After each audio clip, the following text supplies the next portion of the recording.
Last topic में हमने structure के बारे में देखा। अभी हम क्लास को देखेंगे। क्लास स्ट्रक्चर से किस तरह डिफरेंट है, ये चीज़ देखेंगे हम।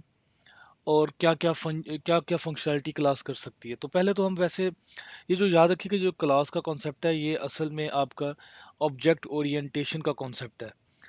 लेकिन हम इस टॉपिक में, इस कोर्स के अंदर ऑब्जेक्ट ओरिएंटेशन नहीं देखेंगे। हम सिर्फ क्लास के फीचर्स देखेंगे ओनली। जो उसके अंदर, जो ऑब्जेक्ट ओरिएंटेशन के अंदर इनहेरिटेंस, पॉलीमॉर्फिज्म, कंपोजिशन, एग्रीगेशन, हम ऐसा कुछ नहीं देखेंगे। हम एक सिंपल अंडरस्टैंडिंग लेंगे क्लास के फीचर के बारे में, कि हम क्लास के साथ क्या कर सकते हैं अपनी प्रोग्रामिंग के अंदर।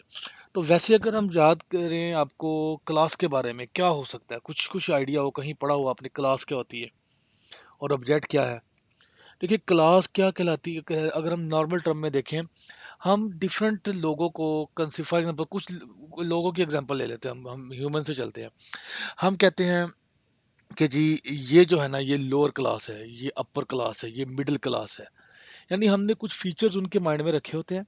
उन लोगों के, अगर वो उन फीचर पे पूरा उतर रहे होते हैं, उन लोग, वो लोग, तो हम कहते हैं ये उस क्लास का बंदा है। राइट। अच्छा, और थोड़ी देखते हैं हम अपने एक ओवरऑल वर्ल्ड वाइज देखते हैं। हम दो क्लासेस की बात करते हैं। एक, हम ये कहते हैं कि हम ये कहते हैं, चलो जी, एशियन कंट्री वाइज, ठीक है। या हम कहते हैं पाकिस्तानी, और हम कहते हैं ऑस्ट्रेलियन, हम कहते हैं अमेरिकन। कैसे पता लगता है?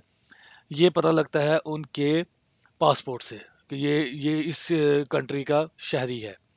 तो कहाँ से आपको पता लगा? वो क्लास है उनकी। यानी हम कहते हैं पाकिस्तानी की क्लास, ये ऑस्ट्रेलियन की क्लास, ये अमेरिकन की क्लास, ये कह सकते हैं। अगर ह्यूमन से हट के हम बात करें, अगर आपको कहीं पे ये चीज़ मिले, अगर आप कहें कि जी मुझे ना सोफ़ा मिला है, सोफ़ा, बेड, किचन, चलिए सोफ़ा, बेड, वेट, और हम कहते हैं प्लेट, स्पून, एंड आई से चेयर। अच्छा, ओके। अब हम देखें, इसमें अगर आप देखें, सोफ़ा, बेड एंड चेयर, ये जो तीन है, ये आपको एक क्लास नज़र आ रही है। और अगर हम इन दो को देखें, तो ये आपको एक अलग क्लास नज़र आ रही है। सो यू कैन से कि ये जो तीन चीज़ें, ये जो दो चीज़ें हैं, ये किस क्लास की है? किचन की। इसकी क्लासिफिकेशन किचन है। बट यू से इसकी जो क्लासिफिकेशन है, इनकी, वो क्या है? फर्नीचर। ओके, इनकी क्या है? ये फर्नीचर। तो इसका मतलब है, क्लासेस क्या होती है? कॉम्बिनेशन ऑफ ऑब्जेक्ट जो कि जिनकी सेम प्रॉपर्टीज हो। ठीक है, ऐसे ऑब्जेक्ट जिनकी सेम प्रॉपर्टीज हो, हम उनको क्लासिफाई कर देते हैं। Class is class is combination of objects with which has which have same properties or behavior,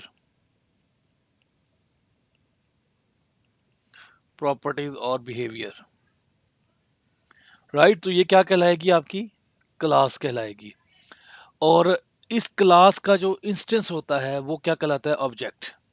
देखिए, ये तो क्लास होगी, इनको मिला, लेकिन जो हम, अगर हम ये तो हम ऑब्जेक्ट मिलाएगा। अगर हम ऑब्जेक्ट को देखें, हम कहते हैं जी sofa, sofa is a object of class furniture. Spoon is object of class kitchen. तो ये जो जो उसके मेंबर्स होते हैं, जो जो उसके इंस्टेंस होते हैं, अक्रेंस होती है किसी भी क्लास के, किसी ऑब्जेक्ट की, किसी भी क्लास के इंस्टेंस की, उसको हम क्या कहते हैं? ऑब्जेक्ट कहते हैं। राइट। तो इसका ये मतलब हुआ कि आपको क्लास और ऑब्जेक्ट की समझ आ गई कि क्लास क्या होती है। Class a combination of object which have same properties और बिहेवियर। और ऑब्जेक्ट क्या कहलाते हैं? इंस्टेंस ऑफ क्लास और कॉल्ड ऑब्जेक्ट। क्लास का जो इंस्टेंस होता है, वो क्या कहलाता है? उसका ऑब्जेक्ट कहलाता है। अब ये हमारे पास, ये क्या, हम प्रोग्रामिंग करते करते ये किधर निकला? ये क्या चीज़ है? कैसे हमें पता लगेगा? आपने लास्ट में देखा, एक स्ट्रक्चर हमने बनाया था। स्ट्रक्चर क्या कर रहा था? डिफरेंट वेरिएबल को इकट्ठा किया था, और हमने क्या कर दिया था? एक स्टूडेंट बना दिया था। अगर आप गौर से देखें, तो roll number, student name, age, fees, something, ये चीज किसकी है? हमने कहा यार ये प्रॉपर्टीज जो है ना, ये वाली, ये इसको हम स्टूडेंट कहेंगे। हमने अपना नाम इसको स्टूडेंट दे दिया। और जो हम करके स्टूडेंट एसटीडी हमने किया था। जब हम बात करेंगे स्ट्रक्चर की, तो स्ट्रक्चर के अंदर ये ऑब्जेक्ट नहीं होगा। स्ट्रक्चर के अंदर इसको हम स्ट्रक्चर वेरिएबल ही कहेंगे। लेकिन जब क्लास बनाएंगे तो क्लास के अंदर हम कहेंगे कि ये क्या है, एसटीडी क्या है, क्लास का ऑब्जेक्ट है। अब हम देखें कि कैसे, यानी कि इसका मतलब ये हुआ कि स्ट्रक्चर में भी हम ये कहते थे कि हमने क्या किया था, अपने वेरिएबल को ग्रुप कर दिया था। तो क्लास में भी हम वेरिएबल को ग्रुप कर रहे हैं। तो फिर डिफरेंस क्या हुआ? डिफरेंस ये है, स्ट्रक्चर में आप सिर्फ ग्रुप करते हैं, ओनली क्या करेंगे आप स्ट्रक्चर में, ग्रुप। लेकिन क्लास के अंदर ना सिर्फ आप उनको ग्रुप करेंगे, बल्कि आप उसके अंदर उसकी फंक्शनैलिटी भी लिख सकेंगे। इसका मतलब है क्लास में कंटेन फंक्शंस, क्लास के अंदर फंक्शंस भी हो सकते हैं, जबकि स्ट्रक्चर के अंदर फंक्शन नहीं होते। स्ट्रक्चर के अंदर सिर्फ क्या होते हैं, वेरिएबल। स्ट्रक्चर के अंदर सिर्फ क्या होंगे, वेरिएबल होंगे। अभी सिर्फ ना सिर्फ ये है, अभी कुछ और डिफरेंस देखते हैं। यानी अगर मैं कहूं कि बाय डेफिनेशन, डेफिनेशन की अगर हम बात करें दोनों की, तो क्या होगा, डिफरेंस क्या है ऐसा? डेफिनेशन, डेफिनेशन में ये चीज है, स्ट्रक्चर क्या होता है, ग्रुप ऑफ वेरिएबल, ये स्ट्रक्चर होता है, ठीक है। एस टी स्ट्रक्चर हम कहते हैं। क्लास क्या होती है, group of variable and functions. तो इसमें डिफरेंस ये आया कि इसके अंदर वेरिएबल के अलावा फंक्शन भी होते हैं क्लास के अंदर। दूसरी चीज, बेसिक, इसके जो आपकी एक्सेस होती है डाटा को, यानी आपने एक्सेस की अभी हम आगे चल के बात करेंगे। हम कहेंगे एक्सेस, जो एक्सेस करना है आपने, स्ट्रक्चर जो होते हैं वो हमारे क्या होते हैं, स्ट्रक्चर पब्लिक।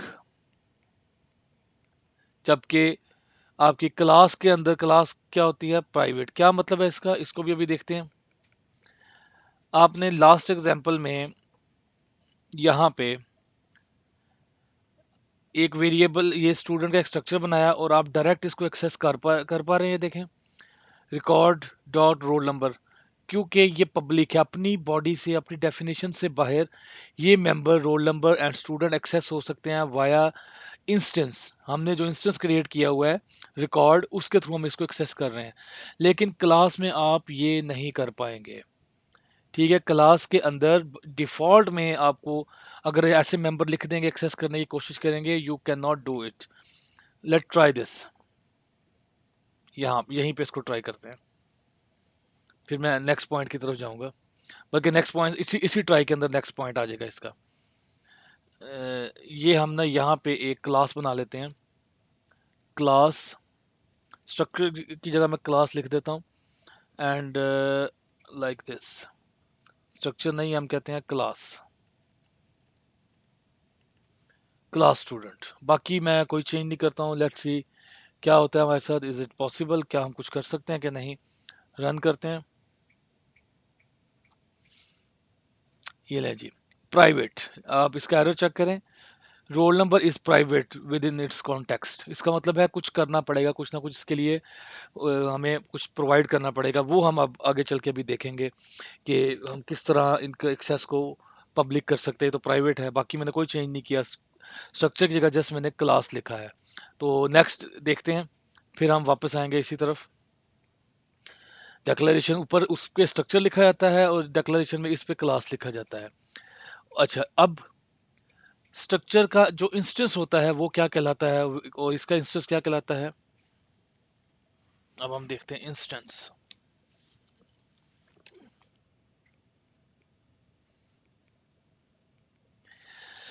स्ट्रक्चर का इंस्टेंस कहलाता है स्ट्रक्चर वेरिएबल।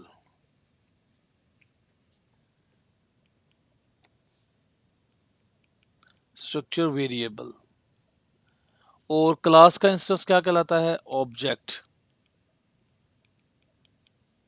राइट, ये ऑब्जेक्ट कहलाएगा। इसके बाद मेमोरी एलोकेशन। आपको पता है दो किस्म की मेमोरीज होती हैं हमारे पास, एक हीप और एक स्टैक। जो हमारा स्ट्रक्चर है वो क्या होगा? हमारा स्टैक। और जो क्लास है वो क्या होगी? हमारी हीप। राइट, इसकी मेमोरी एलोकेशन हीप पे होगी।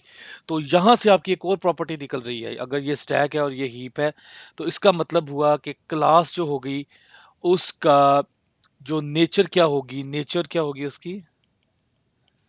ये कहलाएगा, जो स्टैक पे है स्ट्रक्चर, तो ये कहलाएगा आपका value type.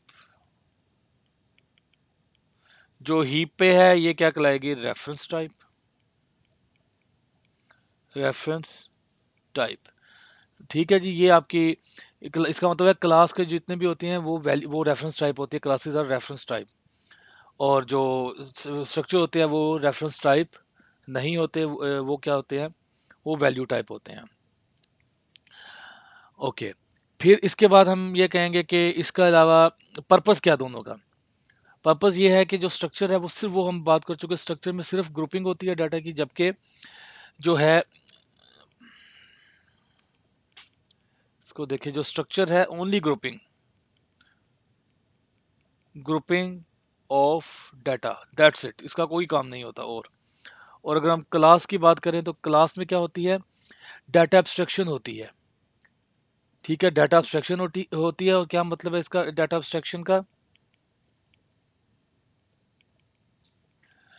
Abstraction, data abstraction होती है कि आपने इसको अपने डाटा को जो है ना उसको अब मैं एब्स्ट्रैक्शन को, क्योंकि ऑब्जेक्ट ओरिएंटेशन के पॉइंट ऑफ व्यू से है, तो अगर अभी इसको अगर आप बताते हैं तो ये ज़रा चीज़ें थोड़ी एडवांस हो जाती है।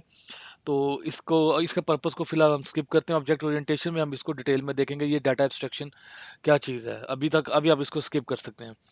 इसके अलावा जो है इसकी जो एक और चीज़ है, जो स्ट्रक्चर के अंदर वेरिएबल होते हैं इनको आप नल वैल्यूज नहीं दे सकते। स्ट्रक्चर को आप नॉट नल, जो वैल्यू है वो नल नहीं होगी, जो अपने मेंबर्स की वैल्यू है, जबकि क्लास के वेरिएबल में नल, नल वैल्यू इसकी हो सकती है। ठीक है, और इसके अलावा और जो चीज़ है वो ये है कि और इसका क्या डिफरेंस हो सकता है? हाँ, इसके अंदर जो अगर हम बात करें स्ट्रक्चर को, जो स्ट्रक्चर होते हैं वो हमारे, उस पे हम बाय डिफ़ॉल्ट वेरिएबल इनिशियलाइज़ हो जाते हैं। ठीक है, बाय डिफ़ॉल्ट जो वेरिएबल इनिशियलाइज़ हो जाते हैं, कंस्ट्रक्ट हो जाते हैं। इसका मतलब होता है इसका एक ही कंस्ट्रक्टर होता है। लेकिन अगर हम कंस्ट्रक्टर को वैसे देखें, आगे चल के हमारा टॉपिक आ रहा है, तो क्लास के अंदर मोर देन वन कंस्ट्रक्टर हो सकते हैं। क्लास के अंदर एक से ज़्यादा कंस्ट्रक्टर हो सकते हैं और डिस्ट्रक्टर हो सकते हैं, जो कि डाटा को इनिशियलाइज करने के काम आते हैं कंस्ट्रक्टर, और जो डिस्ट्रक्टर है वो डाटा को डी इनिशियलाइज करने के काम आते हैं। यानी अगर आप मेमोरी एलोकेट कर रहे हैं हीप से, तो स्ट्रक्चर जो है, जो क्लासेस हैं, वो कंस्ट्रक्टर फंक्शन के अंदर इनिशियलाइज करती हैं और डिस्ट्रक्टर के अंदर हम उसको डिलीट कर देते हैं, जो हमने मेमोरी एलोकेशन का टॉपिक पढ़ा था। तो ये हमारा जो बेसिक इसका इंट्रोडक्शन है। और हम यहाँ पे इसको देख लेते हैं कि क्लास को डिफाइन करना भी आपने देख लिया, क्लास कैसे डिफाइन करते हैं। तो नेक्स्ट हमारा टॉपिक है कि एक्सेस कैसे किया जाता है क्लास के, जो टॉपिक क्लास की जो इंस्टेंस है उनको, जो डाटा मेंबर है उनको, ये क्या चीज़ है। नेक्स्ट टॉपिक में हम मूव करते हैं।